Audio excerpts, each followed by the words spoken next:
All I right. think we should be good. Hi, everyone. Welcome. I'm so glad we were able to connect today. I'm Lauren Francesi. I'm the social studies coordinator for the Westport Public Schools. And we can talk a little bit more about who we are and what brought us here today and the work that we're currently doing in our schools as we move through our conversation. I will say that I kind of became a weird social studies teacher combo because when I went to do my graduate studies, I wound up doing a degree in literacy. And so my work in social studies and literacy led me to pursue some new things in social studies, like using book clubs, using YA, and other different approaches to get kids to engage with difficult topics in social studies classes in our school system. All right, so why don't we go around? I'm just going to go in the around in the order that I see. So, John. Hey everyone, I'm John Simmons. I grew up in a pretty homogenous area, and conversations about culture and conflict and race were never a part of my education. And then I came up to UConn for my undergrad, and I went through the NEAG school there. And then when I graduated, I spent a couple years teaching internationally. So I taught in Morocco for 2 years, and then in Mexico for a year. And that for me was really kind of the start of my journey of thinking about how culture influences us in the classroom, because I was suddenly living in these places where everything was different than the cues that I'd always known my whole life. And so in the classroom, it came up all the time naturally and organically with things that the students were experiencing, things that I was experiencing. And so it just made me sort of see the world differently. And then that became something that was sort of, I would say, became the foundation of what I do as a teacher. So I taught fourth, fifth, and sixth grade for a handful of years. And then I came back to UConn to get my PhD in curriculum and instruction. So I'm currently working on that. And a lot of my work is in internationalizing teacher education. And so how we get pre-service teachers to think about issues of culture and understand their own culture and the culture of their students better. And then I do some work on the side with human rights education, particularly thinking about how we make human rights education ideas more accessible in the elementary grade. Great. Glenn. Hey, so my name is Glen Mourning, and I am from Connecticut, which is probably the best thing in the world, just for all of the UConn fans perhaps out there. I grew up a little different, perhaps, than most of the students that make up the general, student population at UConn. I grew up in the housing projects in Danbury, Connecticut, and education was the last thing prioritized in my upbringing up until I was in high school.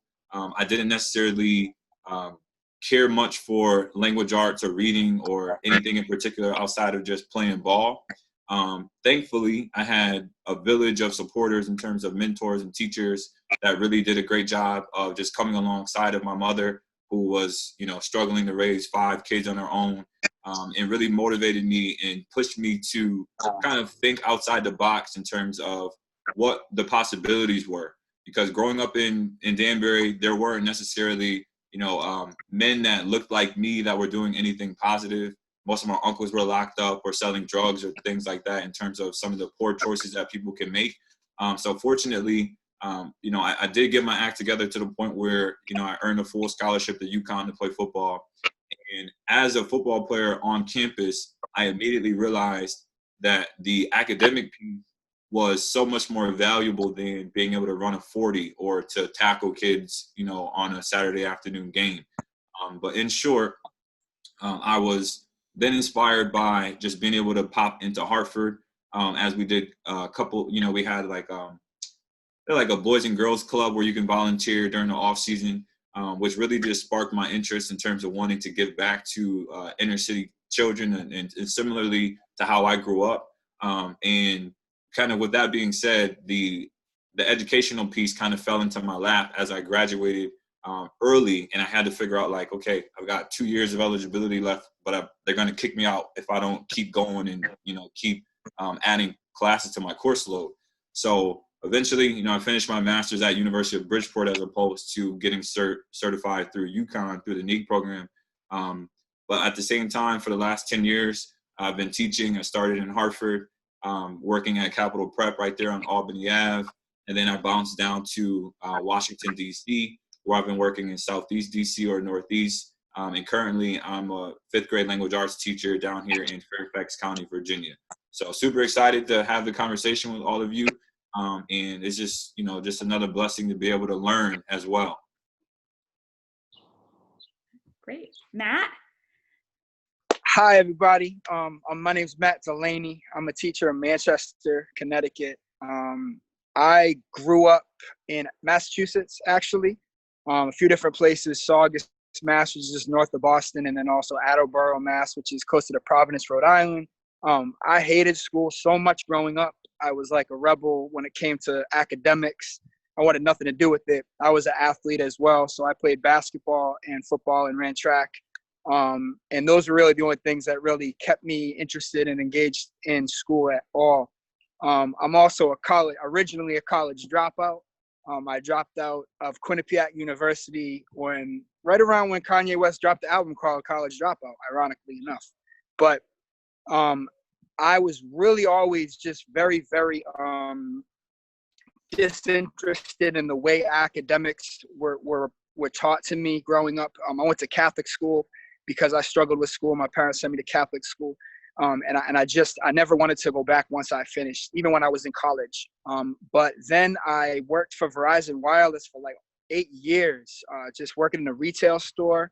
And I just needed to get out of that environment. I wasn't happy working in a business environment. I just wasn't of that mindset. One thing I did always want to do when I was younger is I always wanted to contribute to society in some way, in a positive way. So when I was going through that, I decided to go back to school. I went to night school at UConn, at the West Hartford campus when there still was a West Hartford campus.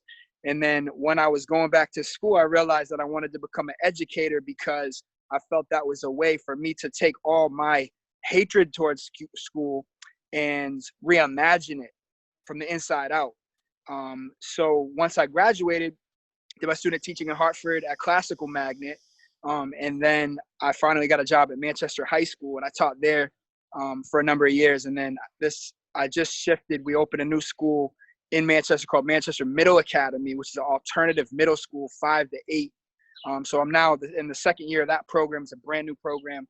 We just finished the second year, rather. So, I'm just trying to do the best I can to uplift marginalized communities and learn from y'all today. All right, great. Nice to meet everyone, and I'm looking forward to this conversation. In Westport, we have a group called Team Westport, and it stands for Together Everyone Achieves Multiculturalism. And so Team Westport has representation from the schools, and I've been really fortunate to be connected within the Westport community with people who are advocating on a wide range of issues. And we meet regularly, and education is there, the police are there, different community organizations, housing, things like that, all meet together. And I have to say, it's been one of the greatest honors of my professional life at this point, because I feel like I've had opportunities to learn. And as a social studies educator, there's certainly curricular pieces that have always been evolving, and we're always trying to make our curriculum more inclusive, and also thinking about, like, especially how we teach US history. And that's like K to 12, not just like our high school US history survey course, but like, how do we start having a conversation?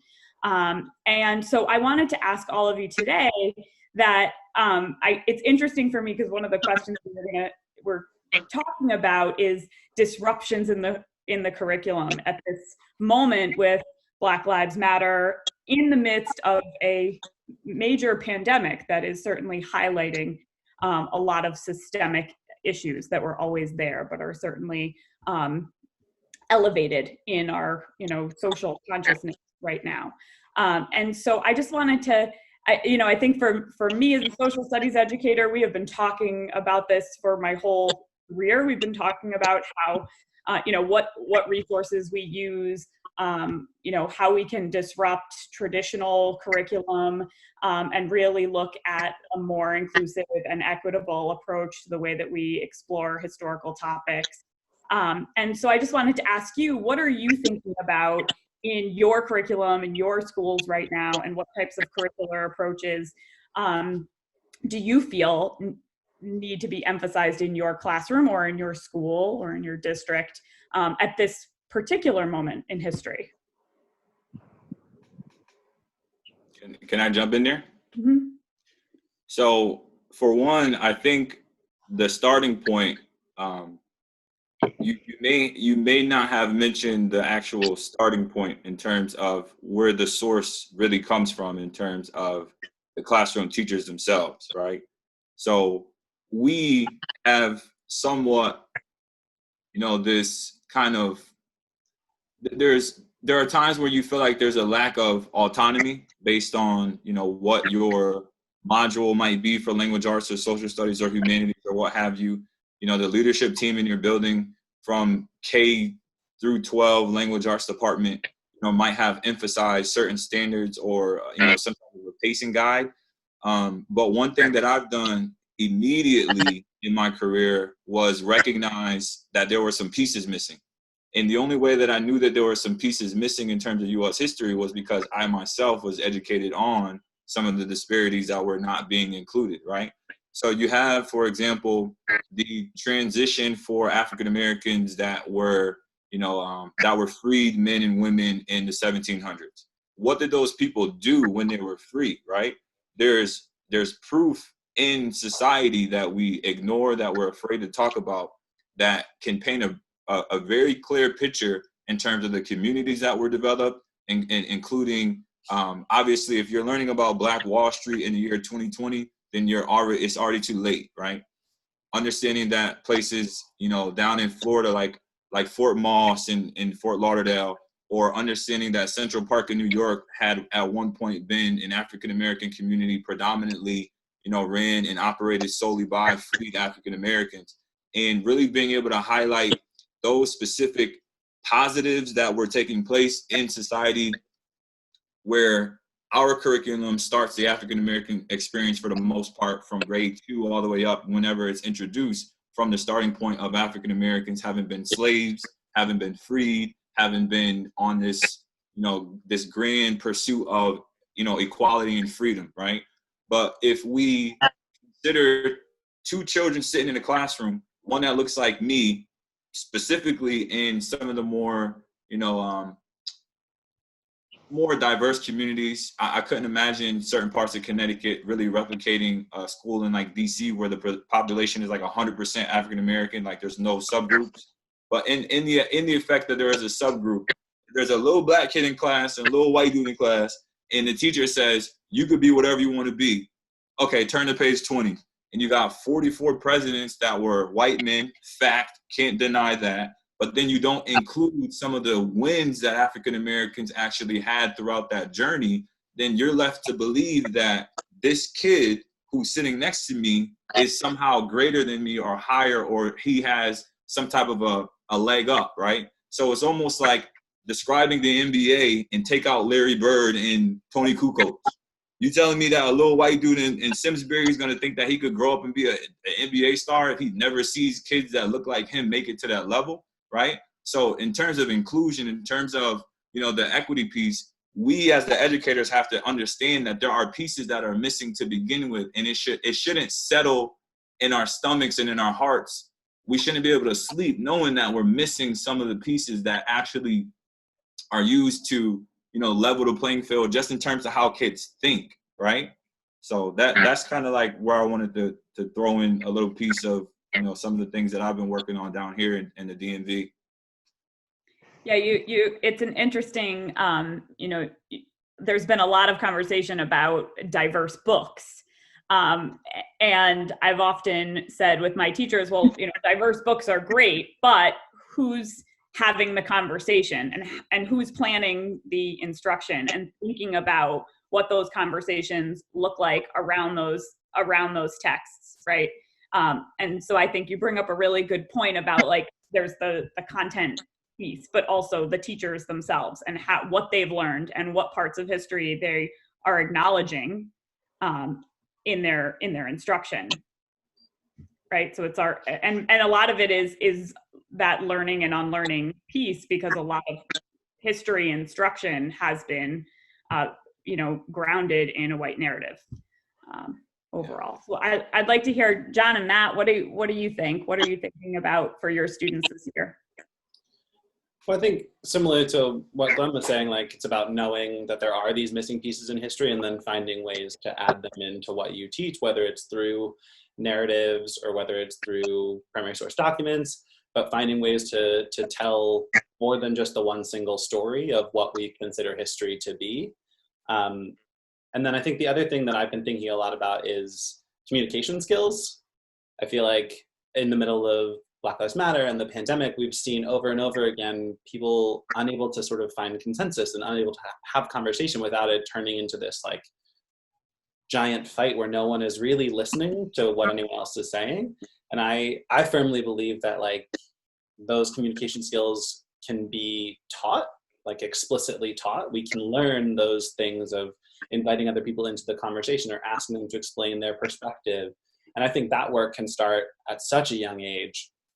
And if we sort of build that capacity of our students year after year after year, then by the time that they graduate, then they do go out into the world able to ask questions of people who see the world differently than them and not immediately say, well, you see things differently than I am, you must be wrong.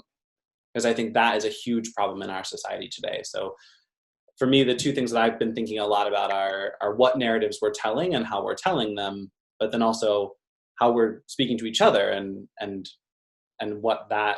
how we can improve the way that we speak to each other. And I agree with that. I echo all that. And Glenn, to the point you were speaking on before, like I've been really on this page of just trying to conceptualize how much whiteness is in our curriculum. It's overwhelming. Like historically, when you're talking about social studies, absolutely, I agree. And then ELA, absolutely, I agree.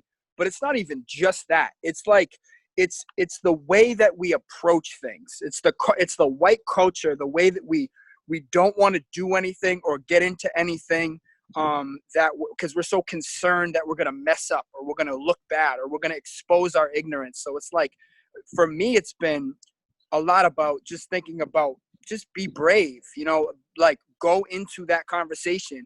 We have to do something. You have to make some kind of change at this point. So I got to thinking about, our curriculum is so slanted towards the white history and so slanted towards the white voice that what happens in America, I believe, at least for white people, is that they look at the Black experience. They don't look at the Black experience. They just look at Black people as like a side character to the white world. So the question I have for you, Glenn, is do you this is a big subject. Like this is there's a lot to it, but I'm very interested to hear what you have to say about this. How do you think, or what do you think is one of the first things you can do for a teacher who is like in an all-white community who's trying to just shift that paradigm and get kids to realize that, you're not the center of the universe because you're white. And that explicit language isn't necessarily used, but it's certainly inadvertently taught.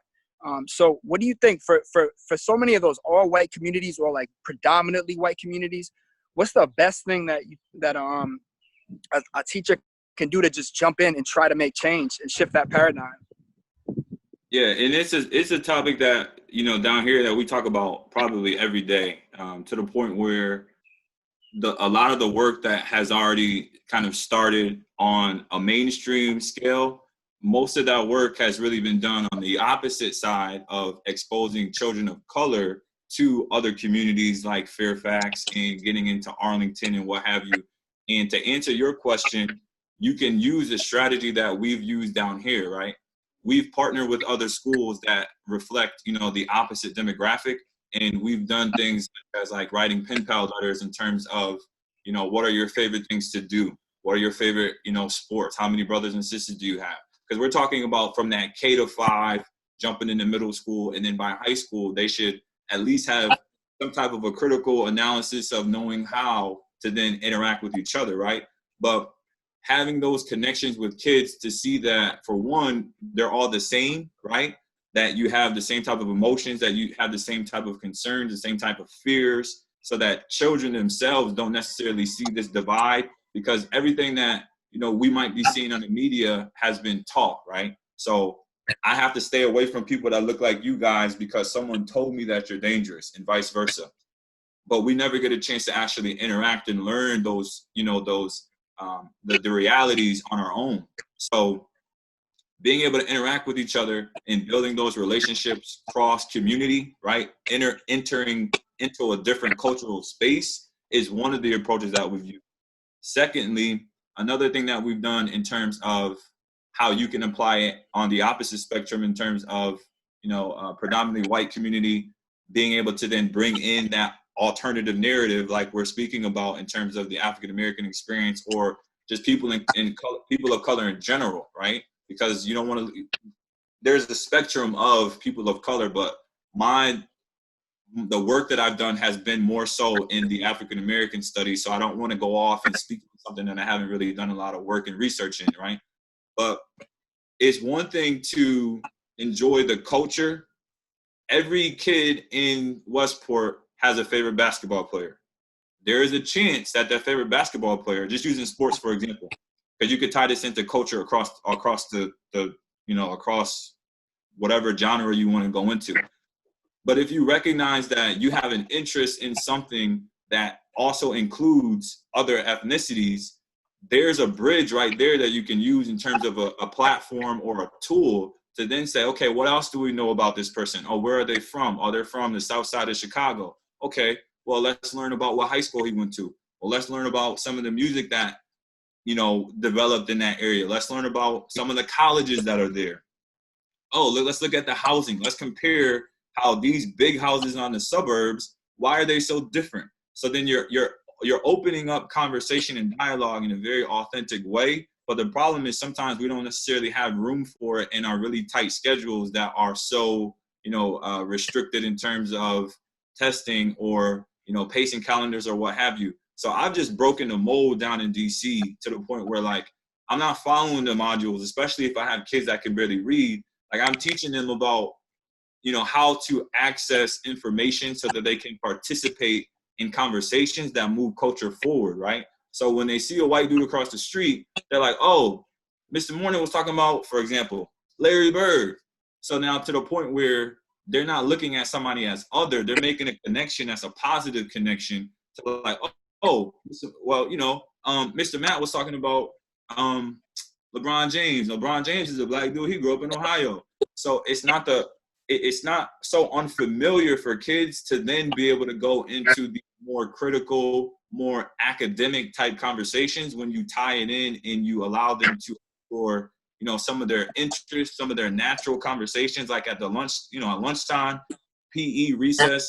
Kids talk about culture all day, but we're afraid as the adults to then bring in the culture ahead of time, read through it, plan it, mark out the type of questions we want to use that could darn sure well connect to any, objective or standard, right? So we got to stop getting so hung up on the content as much as, the skill. We got to start thinking about, like, you can teach a skill with any content, right? We're not just giving out worksheets and you fill in a bubble. Like, we need to allow kids to learn how to think, but it starts with us being brave enough to even have those initial conversations to begin with. So don't be afraid to just one day be like, just put up 2 unfamiliar black people on the board. I mean, historical figures, and being able to dive deep into it. And then, for example, compare an unknown black inventor to a white inventor from the past. Compare and contrast, figure out, how would society be different if both of these people didn't exist?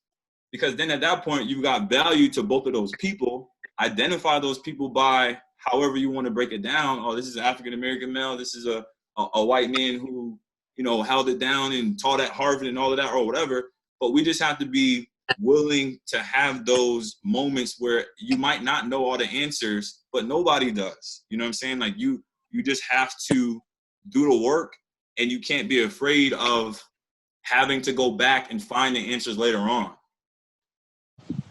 I was thinking two things as you both were talking. I think the first thing I was thinking was often as teachers, we feel like we have to have all the answers. And like exactly what Glenn was saying, like I don't have all the answers. I don't even know all the questions I should be asking. And every day is about doing the work and is about learning more and challenging myself more. And if I share that perspective with my students that like, I'm on this journey also, right? These are things that I've learned and this is how it's changed my perspective.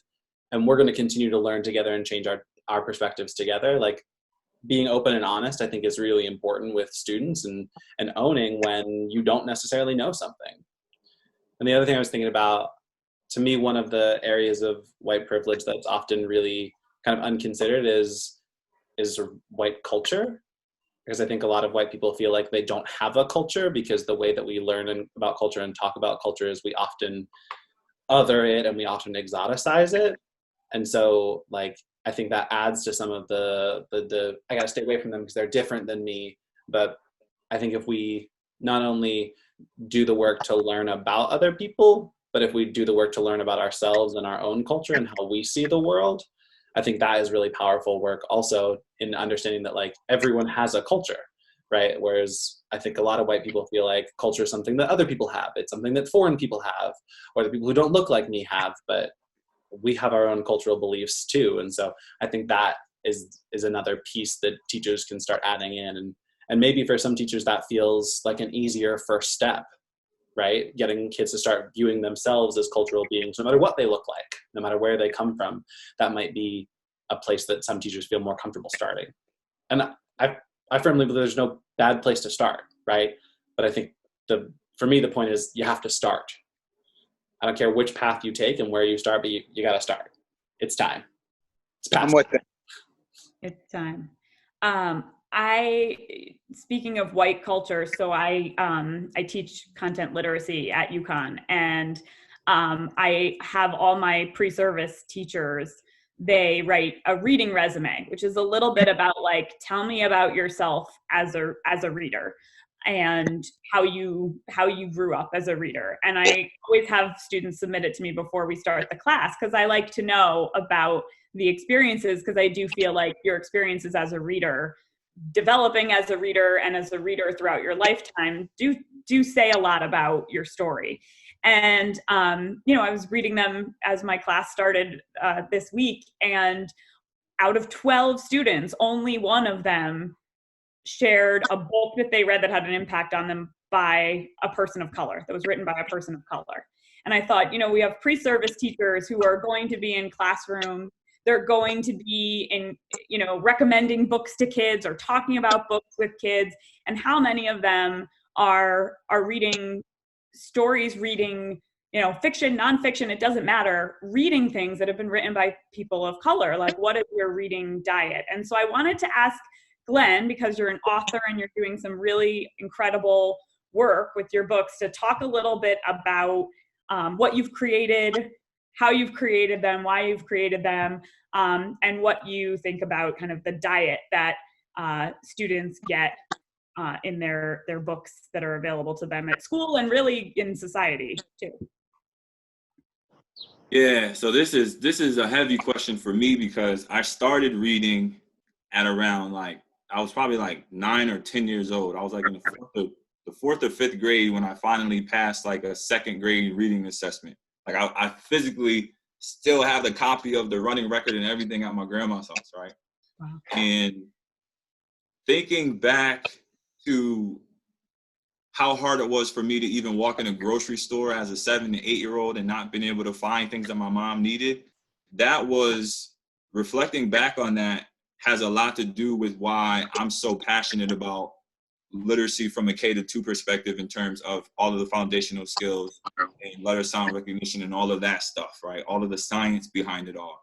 But even on a larger scale, when we're talking about a disenfranchised group of children across the country, when you look at the literacy rates for Black and brown boys and girls in most of the inner cities and even in some of the suburbs, right? You're looking at a data point that really dictates how well kids and adults can do later on in life. Hence, this huge conversation around the school to prison pipeline in terms of 8-year-old Black boys if they can't pass the reading test 10 years from now, you finally have, a prison passed and developed in 10 years, which is why 8 to 18, by the time they're 18, they're locked up, right? But I really started to look at the why behind all of that. And I did a whole bunch of research, and I was reading and reading and reading. And then I really just, it hit me when I had a counterpart in DC, and she said, they don't want to read. And at first I was like, she's a white teacher. And I'm like, who? First of all, the they are our kids. So you already got to take out the they. The way that we're even looking at our children, our kids don't want to read. Okay, that's a different phrase than they. But then for her not to necessarily think about, like, why don't they want to read a book about kids that are on a horseback and riding through, the forest? They don't do that. Ain't no forest. They don't know what an equestrian is, right? So I looked on the Scholastic Diversity, calendar, and I was like, or not the calendar, but the book list on Scholastic, where it's like, you got to click like 5 different links to even get to it. And they have books written by a ton of different authors, but the stories weren't really authentic. And I'm referring to literature from grade 2 to really like 5, right? For that readership. And the stories were as deep as something like Tyrone loses the game. So the assumption that Black kids or kids in the hood or whatever are going to read a book because his name is Tyrone is crazy. And that is basketball. Okay, that's whatever. Who cares, right? Because it's not as universal as you might think. So what I did was I interviewed kids at like 5 or 6 different DC charter schools. And I was like, yo, I went to the hardest schools, like kids like fighting me to even sit down. And I'm like, look, man, I'm only here for like 5 minutes. I just want to ask you some questions about books. And I interviewed kids for like 2 years. And I was like, why don't you like reading? I didn't get an answer for like a year. So instead I was like, what would you want to read? Well, I like this, I like that. Well, what are the books that your teacher makes you read? This and that. So you have topics that don't necessarily resonate with kids because they're not living that experience, right? So what I did was I included how my character, Charles Anthony Thomas, he lives at home with his grandma. Now, not as a stigma, but his father is absent, right? And that's not just, that's not anything that I threw in there on some like, oh, all the Black kids grow up without a dad. That's not what that is. But he lives at home with his grandma and he can't read. He hates school. Matt, this kid hates school, but he has a teacher that never gives up on him, who is Tyrone Leroy, who ends up being like his superstar, like his champion, right? So not only can kids see themselves represented in all 7 of the Country Life books, and there are tons of other, titles aside from myself, like Jerry Craft and Kwame Alexander, all of these guys that are just phenomenal writers, right? But the whole point, and I talk too much, but the point is when kids really see themselves, in that narrative from an authentic approach, it doesn't seem like a task anymore, right? It doesn't seem like you're being forced to do it anymore because there's something that is intrinsic behind what they're connecting to. They can see themselves living the life of that character to the point where they want to see it through. So I'm almost like tricking kids in the inner city to become better readers because we attach so many kind of, just hidden connections in our text that before they know it, they're like, yo, I read a whole book for the first time in my life, and where's book 2? Where's the 3rd one? Where's the 4th one? So the reason why I got into publishing it was for the simple fact that I didn't see a lot of books that represented kids that I was teaching. And I'm not saying that there aren't a bunch of books that have minorities or children of color as main characters. Truth be told, statistically, only 2% of books for that age band or that age group have Black boy protagonists to begin with, which is crazy, right? You got Dogman, Darwin Will Be Killed. You got all of these books, but there's only like this many that have little Black dudes that look like Charles that talk about real life stuff. Kaepernick. Teachers not talking about Kaepernick in elementary school because to some people it's political, but to the African American community, it's a human rights issue. It's a civil rights issue. So when I bring these real life conversations that their moms and uncles and the older kids at the barbershop are talking about right to their front door, they never seen it before because they're so used to hearing that opposite narrative or that watered down version where it's like, man, y'all don't really know what I go through. I'm 10, but I'm really like a grown up because of my responsibilities. So finding books and resources that kids could really see themselves in terms of representation, in terms of making that deeper connection, that text to self connection is powerful. There's a reason why they threw that in there, with I was gonna say Jan Richardson threw that in there years ago, that self to text connection, because kids can really connect to a text and then want to read it, and then they fall in love with reading to the point where 80% of readership now, 40 to 6-year-old white women. Why? Because of the way that books were developed at that time in that gap of of their instructional block of their life or whatever. So I'm just rambling because I know she said she's gonna edit it, but Great point. I don't know if I answered the question. Great. No, you absolutely answered the question. I think that what's available to kids, and I've even seen, we started in our social studies classrooms trying to bring in 57 Bus and The Hate You Give, and all different text to bring in the conversation. And we were willing to do that in social studies classrooms through YA, which I think is certainly an emerging area as far as a lot is being published. And now our English department, which is like the best problem to have, is like, could you give us all these books, because we want to use them and you're using them too much. And so now we're actually looking more at, there's actually more being published nonfiction wise for social studies. So we're actually thinking about our resources. So it's interesting to hear your perspective, especially at the elementary piece, that there really is a gap in what's being published as well, and that creates a whole challenge for teachers. John and Matt, have you noticed that as far as resources and what's being published? I noticed something because I went from teaching high school, and I went, recently I went down to middle school, so I did notice that. And what I ended up doing, and there was struggle along with it, but I brought some books from high school down to the middle school because I was like, we need these voices. I don't like the other teachers who were teaching middle school, the books that they were teaching.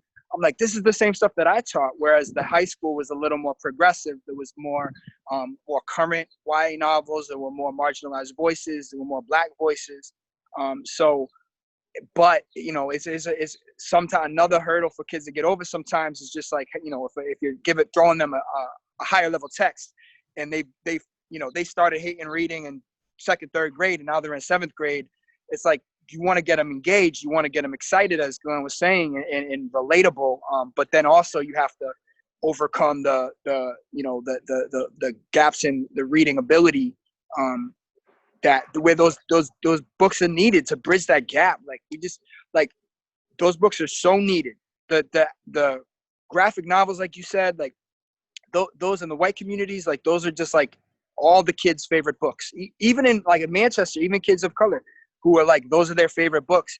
Even the kids who do read, but where are the Black voices? So that's amazing. I'm so happy that you're putting that together. You saw something that was needed and you did it. So happy you're doing that, Glenn.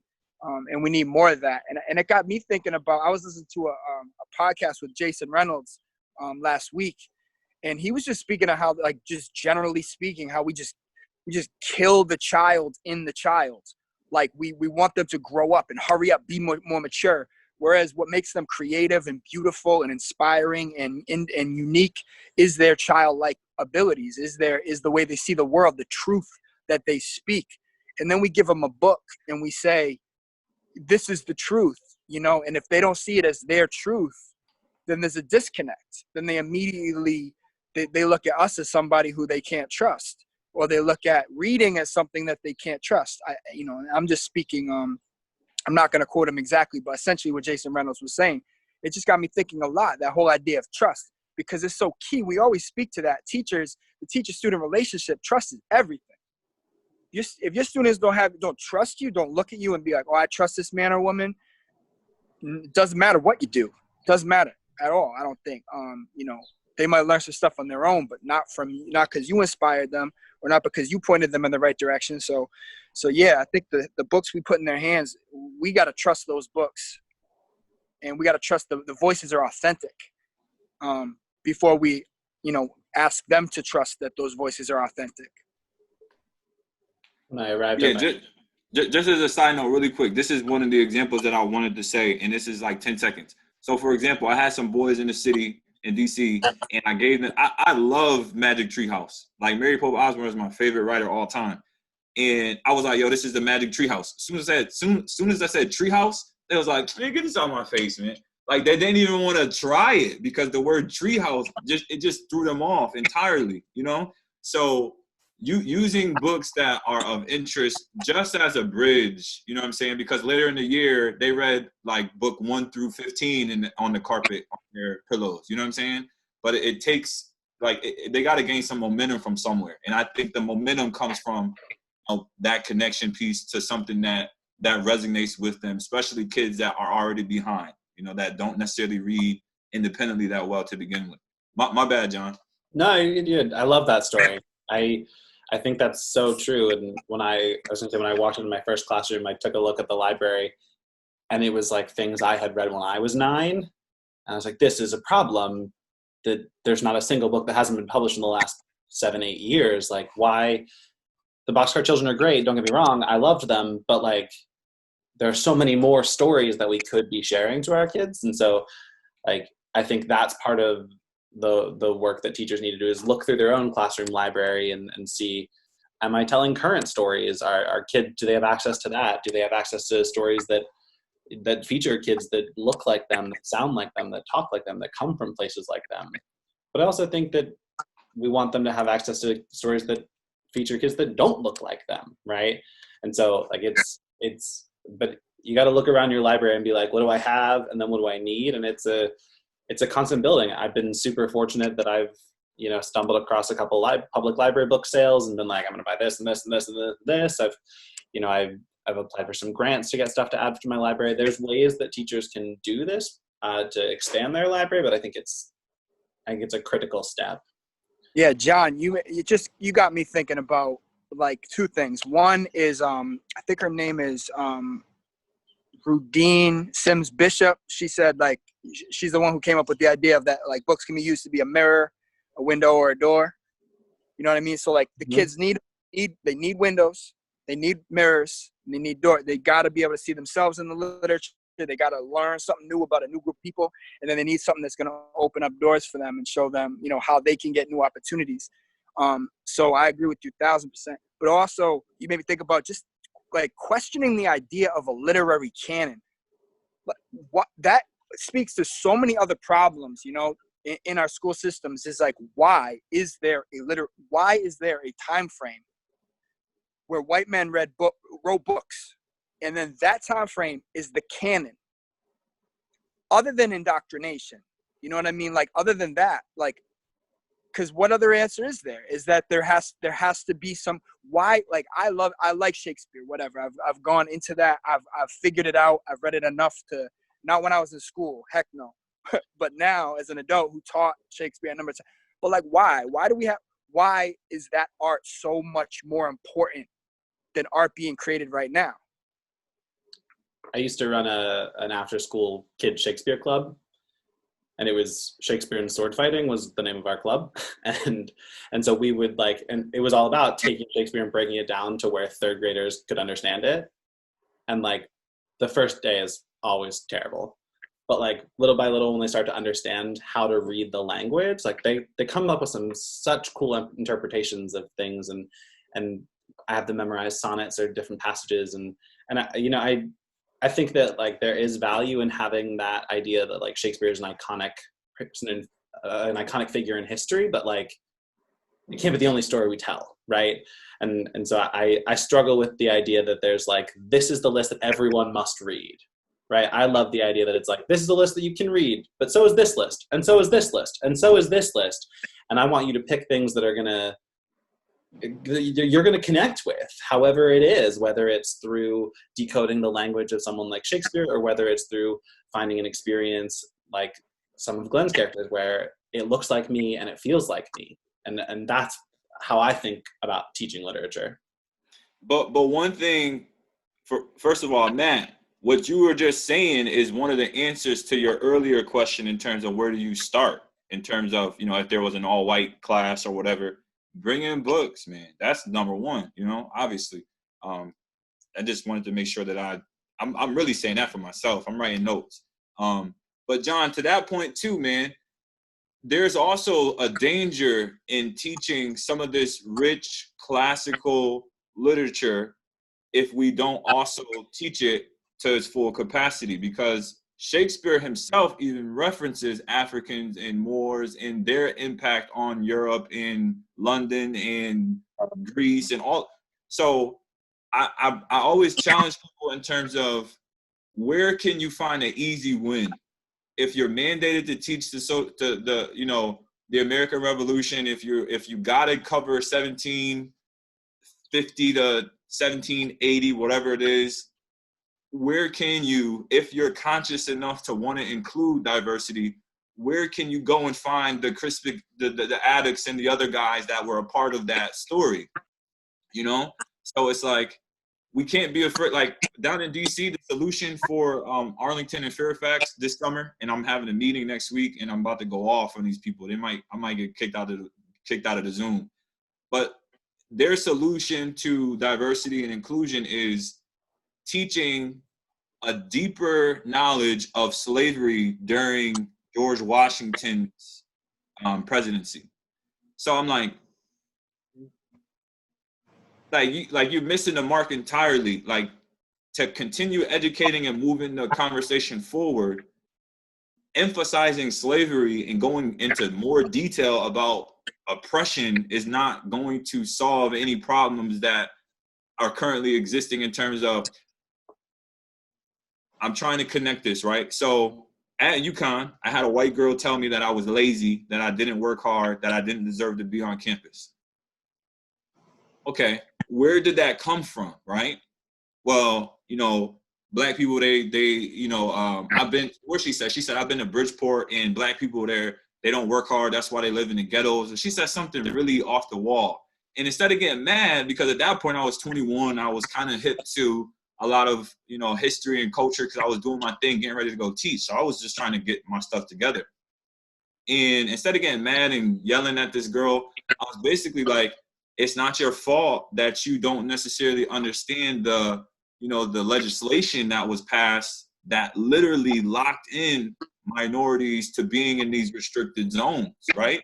So when we teach about, you know, folks coming over from Europe to Ellis Island and things like that at the elementary and middle school, we gotta teach about the African-American Great Migration, that folks came up to Chicago and were doing their thing, thriving, and then how that all got shut down legally by the law, by our own government, to then put us, people of color, minorities, especially African Americans, in such a bind to where trying to make it and get equal, like black people didn't even want equal rights. They wanted to be treated civil.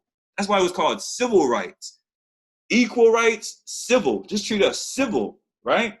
To the point where that's an explanation to a whole generation of white people as to why it's so hard for certain people to continue to elevate socially, right?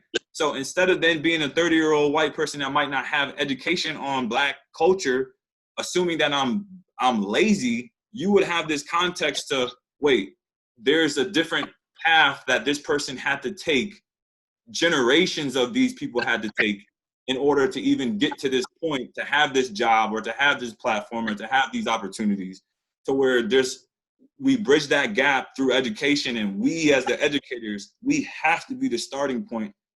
I'm not the know-it-all type of person, I'm not, but I just see how powerful it is when white teachers are not afraid to go into their white spaces and open their mouths and be the first person to get the conversation rolling. Because I've seen that happen, like tons of times, especially all my people that are in Connecticut, you know, Richfield, Fairfield County, all of those folks. Like I love that's where I'm from.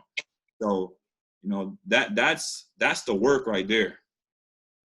I would also say, you know, you bring up such a good point about the way that we interact with kids and the way that we interact with text. And I think that if we're really focused on reading books because we want kids to understand them, like we want you to understand Shakespeare for the value of Shakespeare, but we're not teaching them how to interrogate texts, right? And we're not really like, we should be challenging the canon, or we should be interrogating those books for the time and the place, right? If they're there and they exist and they're, you know, part of the curriculum, we certainly want to move to different spaces, different books, more diverse texts. But if they're there and we're just focused on teaching kids to understand them, right? And we're comprehension oriented and we're not pulling it into like, let's talk about this author. Let's talk about this time. Let's talk about, you know, what this author's ideas, racist ideas that this author had, you know, in writing this book. You know, I think sometimes, you know, I've seen teachers do that really, really well. And I think it supports those pieces that we were talking about earlier with othering different groups of people through those spaces in the classroom. So it's that divide too, if it's all about understanding the text and not about interrogating the text for what's happening there, because that's an important piece of this work too. Yeah, and you can't be afraid to paint our own country as the bad guy from time to time. Like that's another. I don't have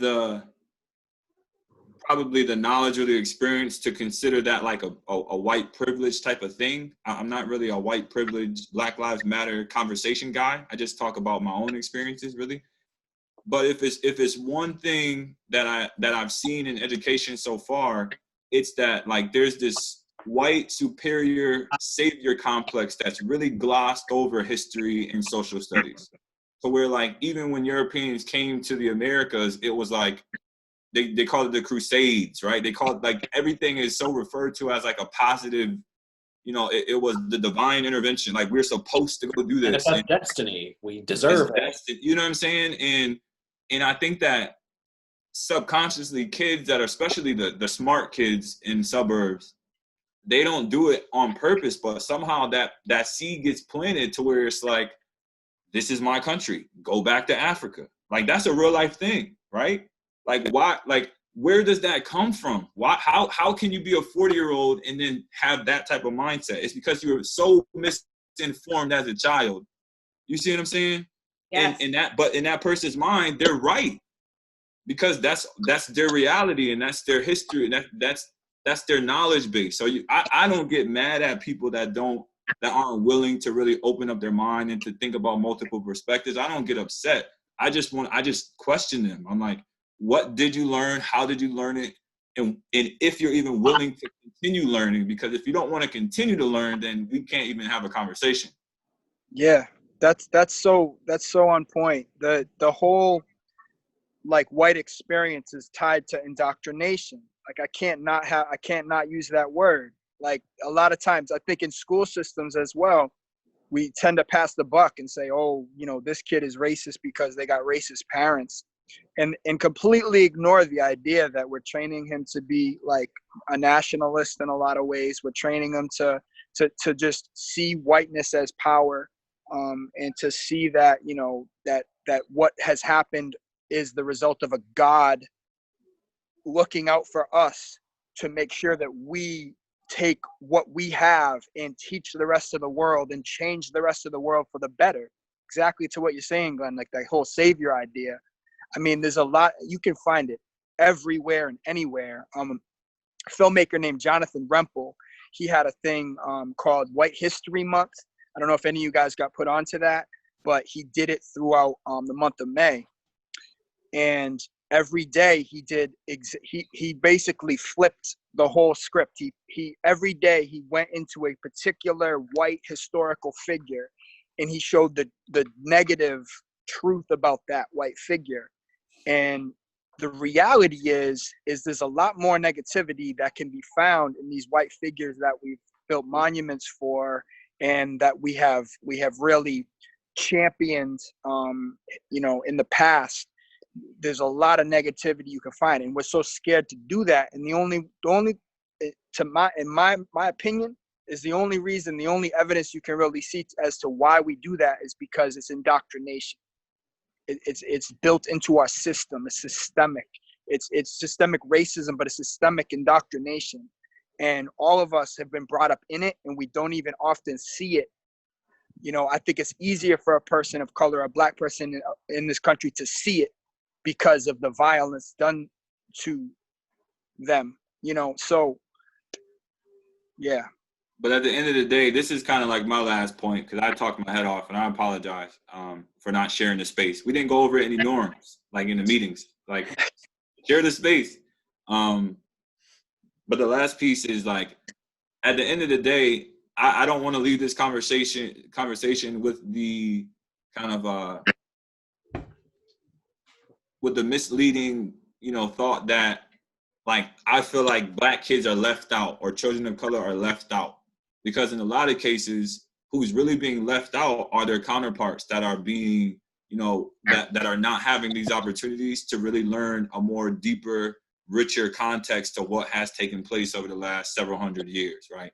So we all lose out when only half of the story is told, and only one group of children feel empowered to go through middle school and high school.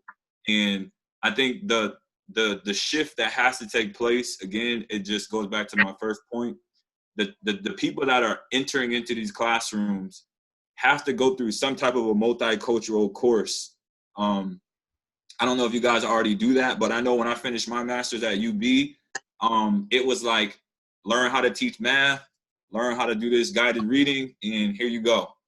So I had all of my own, biases and everything as a Black male athlete, football, boom, boom, boom, boom, whatever.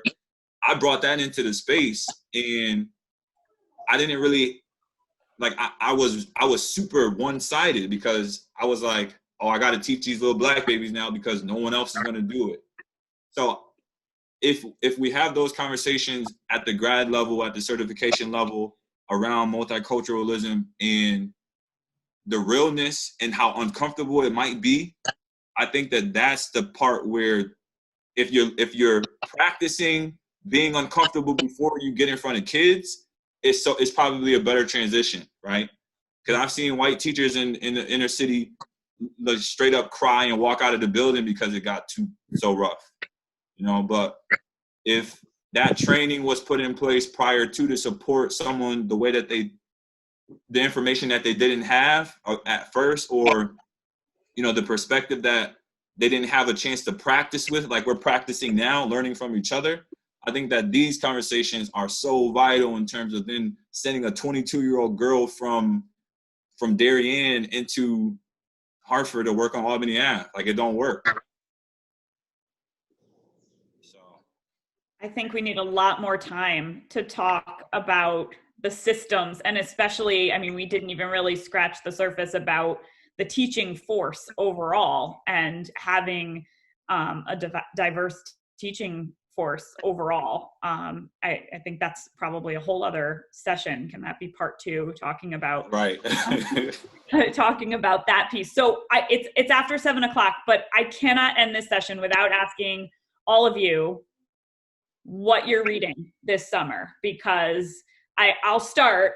I have a few. I am professionally, we have a book group going in my district, and we're all reading Dr. Goldie Muhammad's book, Cultivating Genius, and it is awesome so far. And we already had one book group meeting, and we loved it so much, and we're meeting again at the end of the month.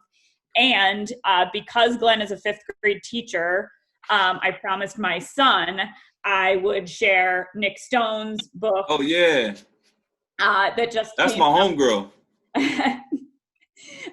And he just did Connecticut Writing Project at Fairfield University with Brian Crandall last week. And of course, I can recommend a book, and it's lame, but Brian Crandall and his team and all the cool work he's doing at CWP, they recommend a book, and he's like begging me to put it on order at Amazon as quickly as possible. So we also need, inspiring educators and a community of literacy folks who can book talk way better than people's moms can at home. So I promised him I would put that up there, because I told him I was interviewing a 5th grade teacher, and he said, "This book is awesome, best book of the summer."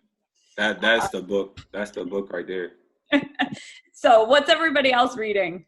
We're in a book club in Virginia. We're reading Between the World and Between the World and Me. World and Me.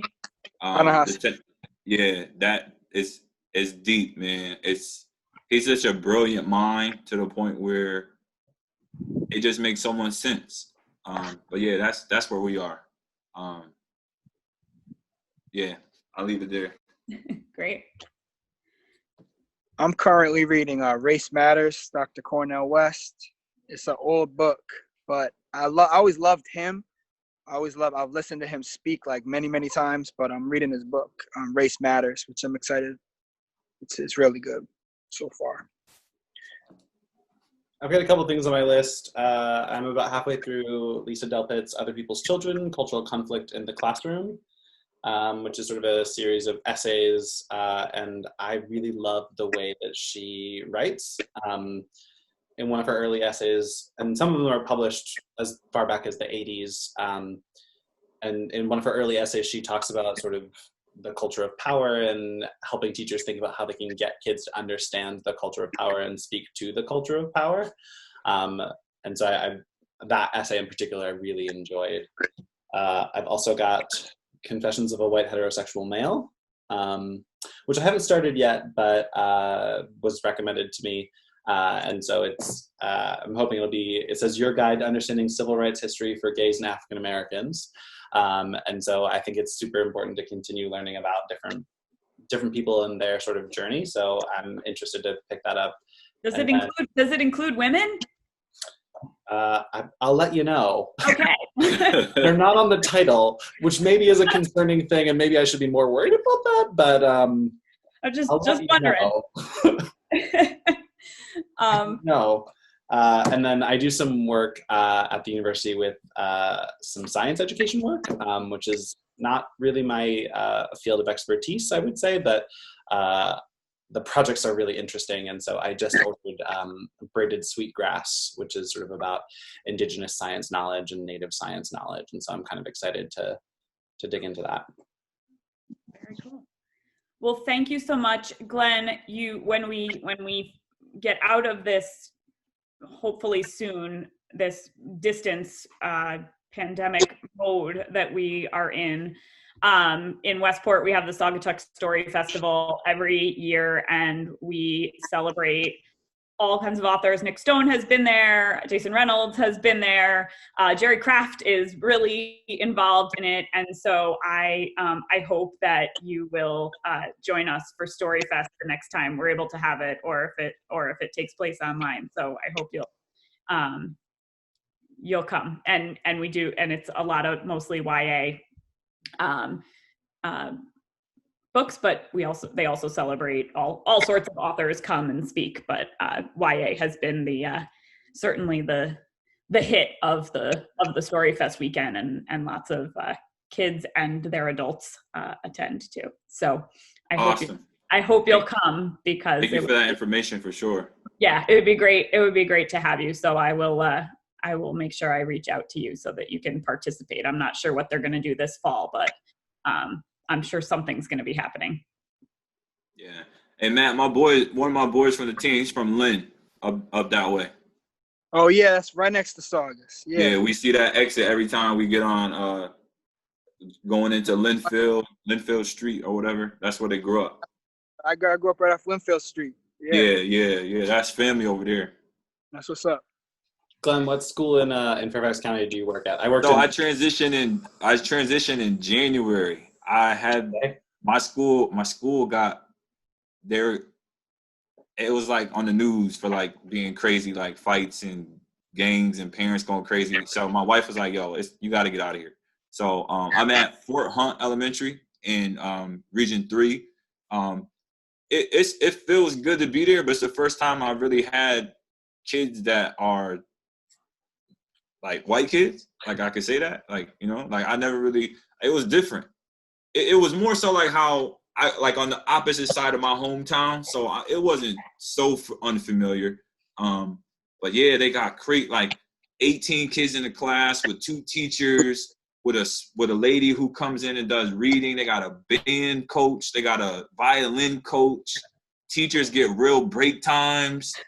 Yo, it's crazy. Like compared to working in Southeast DC or even in Northeast in the city, even Hartford was rough compared to, but it's way different.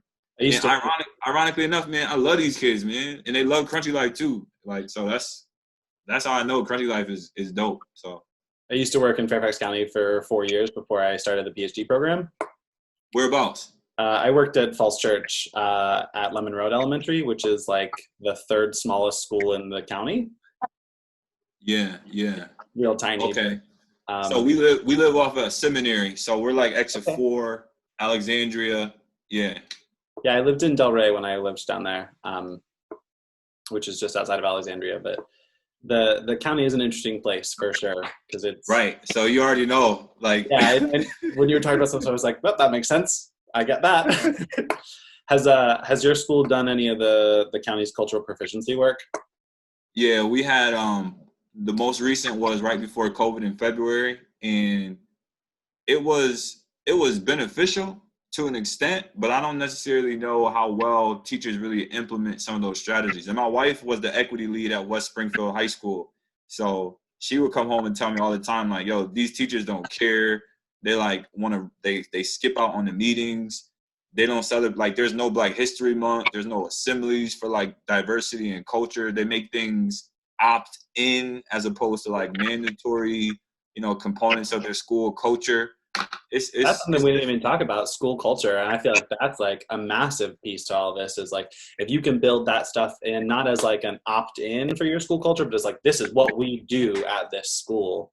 And I always felt like that at my school down at Lemon Road, that like, that was the mindset that the majority of the teachers had, was like, we have to celebrate Black History Month. We have to get new stories into our classrooms. And so then it became just a normal part of the conversation. And like, I think that we didn't even talk about that, but that's like crucial. Yeah. I mean, we've been talking about, you know, and advocating with the team report that I mentioned. We've been, you know, the group itself, and that's people inside and outside of the school, and there's parents that are involved in that. And, you know, the group has been advocating for a diversity, equity, and inclusion coordinator, you know, for the district.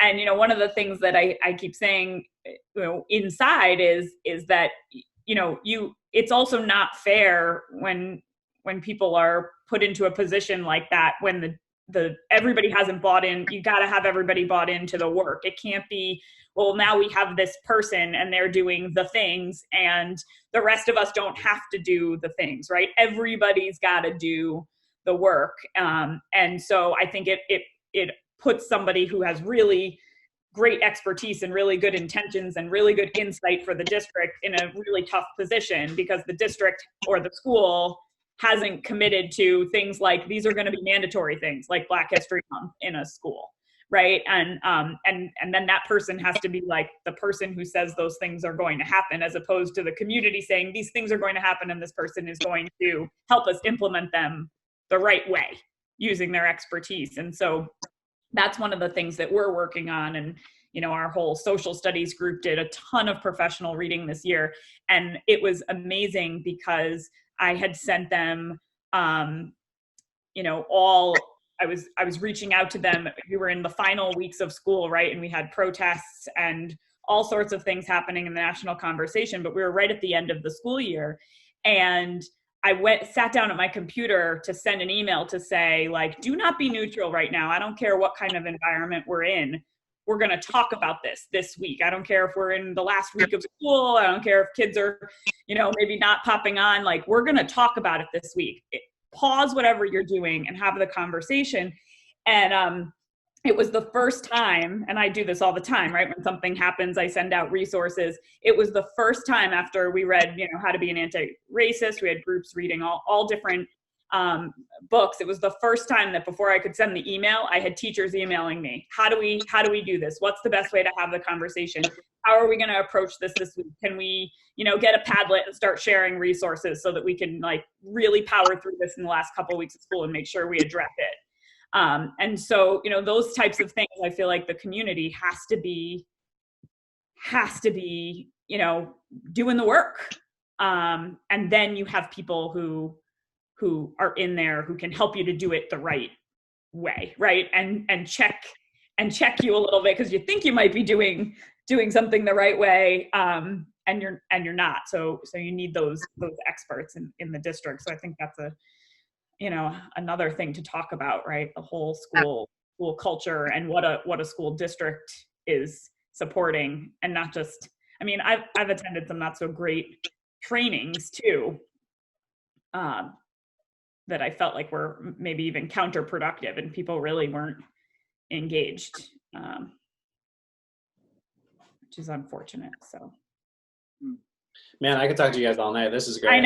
I know. You all sound like you're doing such amazing work. Matt, man, I don't know, if you're spiritual or not, but you're in teaching because God put you in that space. Like, you got to keep sharing what you went through with the kids that you work with, man. Like, you're doing exactly what you're supposed to be doing. Thank you, brother. I appreciate you saying that. I appreciate you affirming stuff I'm trying to do. And I appreciate you as well. In the spaces that you're navigating. And I love the fact that, I'm not from Connecticut originally, but I've been living here almost 17 years. And I love Connecticut so much. And it's like, I feel like almost like a person from Connecticut who's proud to have you as a Connecticut's own, For sure. And a Yukon and a Husky too, So, yeah. But I appreciate you. Thank you. I'm trying. All right. All right, guys. On that note, it was so wonderful to meet everybody. Thank you so much for a great conversation, and hopefully we could do it again soon. Yeah, I'll be in touch about coming up to Westport when everything is ready. You are coming to Westport and doing Story Fest. Absolutely. All right, talk to you guys soon. All right, bye-bye. Take care.